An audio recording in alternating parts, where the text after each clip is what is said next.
यालाच जोडून दुसरा डाव होऊ शकतो।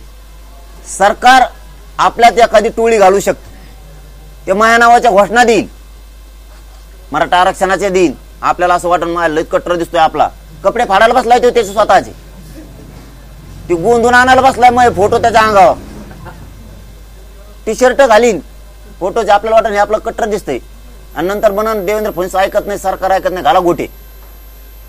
ते सरकारने पाठवलेली टोळी असू शकते, हे लक्षात ठेवा। त्याच्यामुळे त्याला धरायचं आणि पोलिसाच्या गाडीत फेकायचं, नाही तर आपल्या शेजारी जरी जाळपोळ सुरू झाली, डुकून सुद्धा बघायचं नाही, सरळ चालायचं मुंबईकर। ते उद्योग बघ म्हणायचं तिकडे, ते कोणी देऊ, आपण त्याच्यात घुसायचं नाही। माझ्या संघ येणाऱ्या बांधवांनी एकाने सुद्धा जाळपोळ दगडफेक करायची नाही। तुम्हाला काही घेणं आहे का? आरक्षण पाहिजे, दगड मारले तरी आरक्षण पाहिजे, शांततेत आरक्षण पाहिजे। तुम्हाला आरक्षण देतो ना, तुम्हाला काय करायचं?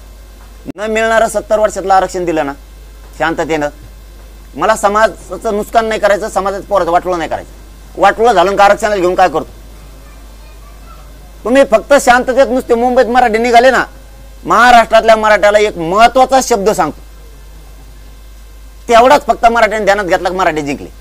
तुम्ही फक्त उठान मुंबईकडे निघा, पुरा देश बंद पडला म्हणून समजा, ऑटोमॅटिक काहीच करायचं नाही, नुसतं चालायला लागायचं आणि मांडी घालून बसायचं। देश बंद पडला, देश, महाराष्ट्राने देश बंद पडला। एवढी ताकद मराठ्याच्या, दगड हाणायची गरज नाही। फक्त आजच पासून आता काम बंद, आता नुसती मुंबईची तयारी।